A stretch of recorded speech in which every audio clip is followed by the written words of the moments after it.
आप क्या समझ रहे हैं? आप मुझे देख रहे हैं, मैं आपको देख रहा हूं? नहीं, एक तीसरी मखलूक आपको भी देख रही है।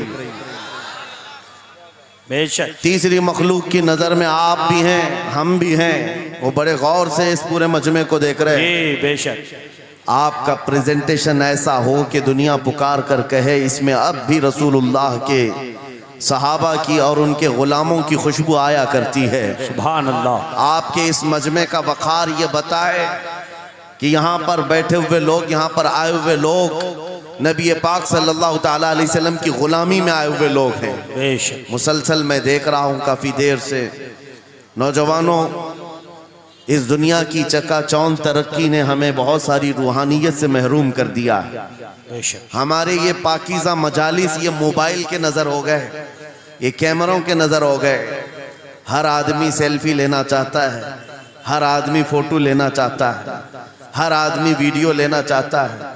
आप खुद यहाँ आए हैं तो मोबाइल को अपने पास रख लो, और अगर मोबाइल को ही सुनाना था तो किसी के हाथ में देकर भेज देते, आप घर बैठ जाते। ये मजमा मोबाइलों के लिए नहीं है, आपके लिए है। बेशक बेशक आपके लिए है। आपका जहन और दिमाग हाजिर रहे यहाँ पर, बेशक ये सोच करके कि मेरे मुस्तफ़ा की बातें सुनाई जाएंगी, क्या बात, कुरान की आयातें कुरान की आयत पढ़ी जाएंगी, हदीस रसूल का जिक्र होगा। लेकिन इस तूफाने बलाखीज में आज हम देखते जा रहे हैं अदब हमसे निकलता चला गया। इसी को कहा था शायर ने, वो अंधेरा ही भला था कि कदम राह पे थे। क्या बात, क्या बात। वो अंधेरा ही भला था कि कदम राह पे थे, रोशनी लाई है मंजिल से बहुत दूर हमें। ये तरक्कियों ने हमें बहुत दूर कर दिया है। मेरे अजीजों, यहाँ इंसानों से ज्यादा कैमरे घोड़ों की शक्ल में बैठे हुए हैं। ये सारी चीजें मैं महसूस कर रहा हूँ, सिर्फ इसलिए बोल रहा हूँ कि हमारे असलाफ के जो जलसे हुआ करते, हमारे बुजुर्गों के जो जलसे होते थे, उसके बारे में कभी आप मालूमात हासिल करें। वो कैसे जलसे हुआ करते, उलमा का अदब कैसा होता, मशाइख का अदब कैसा होता। बड़ों से पूछें तो पता चलेगा, उनके सरों पर अंडा भी रख दिया जाए तो हिलता नहीं। इस तरह से वो लोग मुतवज्जे होते, और आने वाला बावजू आता, अदब के साथ आता, और बोलने वाला भी इखलास के साथ बोलता। ये सारी रूहानियत अगर ख़त्म हो गई तो इन जलसों का कोई मतलब नहीं रह जाता। इसीलिए मेरे अजीजों, यहाँ पान खाए हुए, गुटखा खाए हुए लोग मजलिस रसूल में अगर खड़े होकर सुनना चाहते हैं, नुक्कड़ पर और सड़क पर, मैं समझता हूँ महफिल रसूल की बेहुरमती है। सैयदना शेख अब्दुल अजीज मुहद्दिस देहलवी के मुतालिक एक बात मुझे मिली थी। आप हुक्का नोशी फरमा रहे थे, और इसी असना में आपको कहीं से मीलाद के पढ़ने की आवाज आई। आप वो हुक्का फेंक दी और मजलिस मीलाद में चले गए, जाकर के बैठ गए, और मीलाद पाक में जो मद्दाह रसूल थे वो कसीदा ऐसा पढ़ते रहे कि शेख साहब मगन हो गए, मस्त हो गए, और वज्द तारी हुआ। इसी असना में आपकी आंख लग गई महफिल में आंख लगी, देखा रसूल पाक सल्लल्लाहु अलैहि वसल्लम तशरीफ लाए। सुभान अल्लाह। मजलिस मिलाद में हुजूर तशरीफ लाए, लेकिन शेख मुहद्दिस देहलवी कहते हैं रसूल पाक का चेहरा सुर्ख था, गजबनाक थे। मैंने अर्ज किया, सरकार आप तशरीफ लाए हैं इस महफिल पाक में, लेकिन चेहरे पर गजब के आसार हैं। आप सल्लल्लाहु अलैहि वसल्लम ने फरमाया मुहद्दिस देहलवी से कि अब्दुल अजीज तुझे शर्म नहीं आती, उसी हुक्के के मुंह से मेरी महफिल में आ गया। अल्लाहु अकबर। मेरे अजीजों, नबी पाक सल्लल्लाहु ताला अलैहि वसल्लम की महफिल पाक का अदब नहीं करोगे, वो इश्क रसूल कहां से आएगा? यहाँ से क्या बोला जा रहा है, क्या पहुंचाया जा रहा है, उसकी तरफ तवज्जो होना जरूरी है। इसीलिए मैं आज बरमला इजहार करता हूं कि आज मुझे प्रोग्रामों वाला एक मुकर्रिर बनाकर लोग हर जगह घुमा रहे हैं ताजिया की तरह। मैंने ये देखा है, और इनमें मेरा कोई इंटरेस्ट और शौक नहीं था इन जलसों का। मैं मस्जिद में खिताब करना ज्यादा पसंद करता कि वहाँ पाकीज़ा माहौल होता है, अदब से लोग बैठते हैं और सब बावजू हुआ करते हैं, और दिल में बात उतरती भी है। लेकिन अगर बाहर भी हम महफिल कर रहे हैं तो मेरे अजीजों जिम्मेदारी आपकी है कि इसको भी मस्जिद जैसा माहौल बना दे। बेशक बेशक। रूहानियत इतनी आ जाए कि हम इन दुनियावी लग़वियात से फारिग होकर खालिस मेरे आका की मोहब्बत में तशरीफ रखें। बेशक। बस ये चंद जुमले शुरू में मुझे अर्ज करने थे, इस्लाह के लिए मुझे खड़ा किया गया है। और इन जलसों के तौर तरीकों को बदले मेरे उस्ताद गिरामी फरमाया करते, 3 रुकन होते हैं जलसे के, 3 रुकन होते हैं जलसे के। एक बोलने वाला मुकर्रिर, दूसरे इंतजाम करने वाली इंतजामिया, तीसरे ऑडियंस सुनने वाली पब्लिक। जलसे के ये 3 रुकन हैं और तीनों में अगर कहीं से इखलास खत्म हुआ ये जलसे का कोई असर नहीं होगा। अल्लाहु अकबर। आने वाले लोग भी मुखलिस हों, बोलने वाला आदमी भी मुखलिस हो, जलसा सजाने वाली इंतजामिया कमेटी भी मुखलिस हो, खालिसतन अल्लाह और उसके रसूल की रजा के लिए कर रहे हो, उन जलसों का बहुत असर हुआ करता है, बहुत असर हुआ करता है। लेकिन तीनों में भी आज देखा जा रहा है मेरे अजीजों, जलसा करने वाले इसलिए करने लग गए कि कंपटीशन करना है। उन्होंने इतना बड़ा किया, हम उससे बड़ा करेंगे। उन्होंने इस मुकर्रिर को बुलाया था, हम इस मुकर्रिर को बुलाएंगे। उन्होंने इतना खर्चा किया था, हम इतना चंदा करेंगे। आने वाली पब्लिक भी एंटरटेनमेंट के लिए आने लग गई कि हम देखते हैं इनके यहाँ कितने नारे लगते हैं, उनके यहाँ कितने नारे लगते हैं। बोलने वाला भी यही सोचने लग गया कि इनके ऊपर कितनी धौंस जमा सकता हूं, इन लोगों को कितना मैं अपनी तरफ अट्रैक्ट कर सकता हूं। अल्लाह शाहिद है, मैं इस चीज के लिए आपके सामने नहीं आया हूं। पूरे मजमे में आप भी खामोश बैठे रहे, नाज़िम इजलास भी और जिनके हाथ में माइक है ये भी, आप दिल में सुभान अल्लाह कहें और दिल में ही नारा लगाएं। मेरी बात मुकम्मल होने तक तवज्जो से सुनते रहें। ये खामोशी अब ये बता रही है कि ये चौक पर नहीं गुंबद खजरा की छांव में हो रही है। सुभान अल्लाह, सुभान अल्लाह। वरना होगा ये कि रास्ते पर शोर शराबा और सड़कों को जाम किया जाना लोगों की नजर में ये ऐब मालूम होता है। लेकिन इसी माहौल को हम बदल करके भी जा सकते हैं। ये हमारा शिवा है पूरी दुनिया में कि सिर्फ और सिर्फ रसूल पाक की गुलाम कौम ऐसी है जो 1 मिनट में पूरा सन्नाटा तारी कर सकती है। किसी ने एक साहब से पूछा था, वेल ट्रेन्ड फौज जो होती है, चाहे वो अमेरिका की हो कि रशिया की हो कि जापान की हो, चाइना की हो, उनसे पूछा गया कि अगर 10,000 फौज को सफों में खड़ा करना हो और उनको रेडी करना हो तो आपको कितना टाइम लगेगा? किसी के बारे में कहा कि अमेरिकी फौज के लिए हमें 4 घंटे लग जाएंगे, हम तरतीब दे देंगे।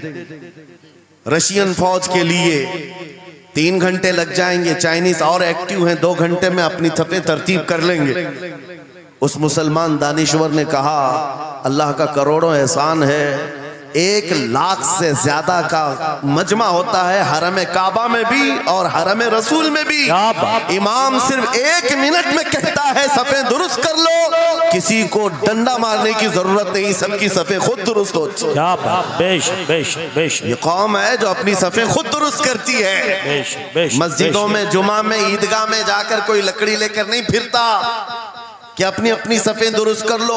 हर एक को इतना शऊर है कि अपनी सफ़ें कैसे दुरुस्त की जाती है। जब आपको अल्लाह ताला ने ये नेमत अता की है, मस्जिदों में सफ़ें दुरुस्त कर सकते हैं 1 मिनट के अंदर, ईदगाह में 1 मिनट में हमारी सब दुरुस्त हो सकती है।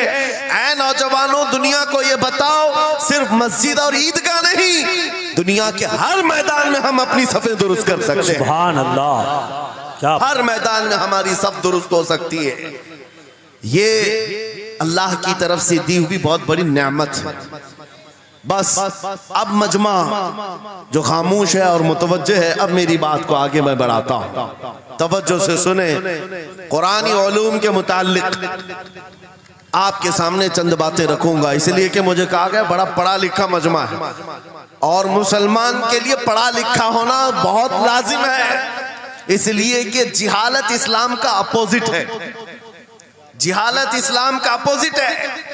आपको एक बात मैं बताऊं, जब भी कहा जाता है दौरे इस्लाम, यानी हुजूर सल्लल्लाहु अलैहि वसल्लम की आमद के बाद के हालात को दौरे इस्लाम कहते हैं, उससे पहले वाले जमाने को दौरे जिहालत कहते हैं। जबकि इस्लाम का अपोजिट तो कुफ्र होना चाहिए, कुफ्र होना चाहिए। ये दौरे इस्लाम है और इससे पहले दौरे कुफ्र था। नहीं, दौरे इस्लाम से पहले वाले दौर को दौरे जिहालत कहते हैं, इसलिए कि बताना है इस्लाम और जिहालत दो अपोजिट चीजें हैं, दो अपोजिट चीजें हैं। जाहिल हो और मुसलमान हो उसे ज़ेब नहीं देता। जिस कौम पर आने वाली किताब हिदायत का पहला लफ्ज इक़रा से शुरू होता है, इक़रा बिस्मि रब्बिकल लज़ी खलक़, कुरान का पहला लफ्ज जो आया है वो किस नाम से आया? पढ़ो अपने रब के नाम से, पढ़ो अपने रब के नाम से। और इल्म नहीं है तो कुछ नहीं है तुम्हारे पास। इमाम गजाली तो फरमाते अन्नासु कुल्लुहुम मौता इल्लल उलमा, ये सारे इंसान मुर्दा हैं, जिंदा अगर कोई है तो इल्म वाला है, इल्म वाला जिंदा है। और जिहालत की तारीकियों में भटकने वाले की मिसाल ऐसी ही है जैसे अंधेरी कोठरी में बैठा हुआ है, कहीं रोशनी का आने का इंतजाम नहीं, उसके सामने हलवा रखो कि गोबर रखो, दोनों बराबर है। जाहिल आदमी के लिए ऐसा ही है, कभी उसका हाथ इसमें पड़ेगा, कभी उसका हाथ इसमें पड़ेगा। जब नजर नहीं आ रहा है तो हलवा को गोबर समझकर खा लेगा और कभी गोबर को हलवा समझ के खा लेगा, गलाजत उसके लिए बराबर हो जाएगी। लेकिन इल्म को कहा गया अल इल्मु नूरुन, इल्म रोशनी है। जिसके पास इल्म आता है वो तमीज सीख जाता है, उसके पास अखलाक आ जाते हैं, वो हलाल और हराम के फर्क को समझने लगता है, बुरे और अच्छे के दरमियान फर्क मालूम होने लगता है। इसीलिए मेरे अजीजों, मुझे बड़ा गर्व है और फख्र है, हमारी खानकाह से ये आवाज आती है आधी रोटी खाएंगे और बच्चों को पढ़ाएंगे। बेशक, क्यों? बेशक। उस अजीम खानकाह से ये आवाज दी गई, क्यों? सिर्फ इसलिए नहीं कि तुम बड़े होकर के डॉक्टर बनोगे, इंजीनियर बनोगे। लोगों की नजर में अब बात यही रह गई है, पढ़ा इसलिए जाता है कि डॉक्टर बनना, इंजीनियर बनना है और कमाना है, बहुत कमाना है। इल्म जो है आज कमर्शियल बना लिया गया। इल्म इसलिए नहीं, इल्म इसलिए हासिल किया जाता है कि बंदा खुदा को पहचाने, क्या बात, बेशक, बंदा अपनी हकीकत को पहचाने, बेशक, जिंदगी गुजारने के उस्लूब उसे मालूम हो जाए। इल्म इसलिए सिखाया जाता है। बहुत सारे लोग सिर्फ नौकरी के लिए समझते हैं कि इल्म हासिल करना चाहिए, नौकरी के लिए नहीं, अपने अखलाक को बुलंद करने के लिए इल्म आना बहुत जरूरी है। मेरे अजीजों, कुरान अज़ीम वो हिदायत की किताब तुम्हारे पास आई, इस कौम के लिए अलमिया नहीं है तो और क्या है, जो किताब उलूम का ज़ख़ीरा है। आज दुनिया उस किताब पर रिसर्च कर करके नए इल्म और फनून हासिल कर रही है। उस किताब को तो हम मुर्दों पर पढ़ने के लिए रखे हैं। वो कुरान अज़ीम जो हिदायत की किताब और सारे उलूम का सर चश्मा है, उस किताब को कहां पढ़ते हैं? मैयतों पर। किसी का इंतकाल हो गया तो तीजे में पढ़ेंगे, चहलुम में पढ़ेंगे, नवे में, 20वें में पढ़ेंगे। वो ईसाले सवाब के लिए सिर्फ रखा गया। और उससे थोड़ा आगे बढ़ गए तो कसम खाने के लिए कुरान। आओ चलो हम कसम खाते कुरान पे हाथ रख करके, कुरान पे हाथ रख के। मियाँ क्या कुरान कसम खाने की किताब है? कुरान की वो आयत मैंने सबसे पहले पढ़ी, अल्लाह फरमाता ज़ालिकल किताबु ला रैब फीही, ये वो किताब है जिसमें शक की गुंजाइश नहीं, और ये हिदायत है परहेजगारों के लिए। और कुरान में 3 जगह ये लफ्ज आया है, हुदल लिन्नास, हुदल लिलमुमिनीन, हुदल लिलमुत्तकीन। ये सारे इंसानों के लिए भी हिदायत है, ये सारे ईमान वालों के लिए भी हिदायत है और परहेजगारों के लिए भी हिदायत है। सब हिदायत अलग अलग अंदाज से हासिल करते हैं। बारिश एक ही है बरसने वाली, जमीनें अलग अलग हैं। बहुत नरम जमीन हो तो वो जमीन बारिश से फायदा ज्यादा उठाती है, और थोड़ी सी ओबड़ खाबड़ जमीन हो तो वहां से फायदा कम आता है। बारिश एक ही है, कुरान बारिश हिदायत है। जिसके दिल की जमीन जितनी नरम होगी उतना वो उससे हिदायत उठाएगा। सुभान अल्लाह, बेशक, उतना उससे फायदा उठाएगा। और आज हालात ये हैं, ऐ नौजवानों अपने दिल पर हाथ रख करके बताओ, कुरान कितने लोगों ने पढ़ा है? कुरान कितने लोगों ने पढ़ा? मैं हाथ नहीं उठवाता, किसी भी बात पर हाथ मत उठाया करो। ना ही झूठे हाथ उठाना है, ना सच्चे हाथ उठाना है, ना ही किसी और को शर्मिंदा करना है। अपने दिल पे हाथ रख करके बताओ कुरान कितनी मर्तबा पढ़ लिया? क्योंकि कुरान पाक बहुत सारे लोग ये समझते हैं मदरसे में बचपन में एक बार पढ़ लिया तो उसका हदिया हो गया, खत्म हो गया है, अब इसके बाद फिर हमारी मैयत पे ही पढ़ा जाएगा।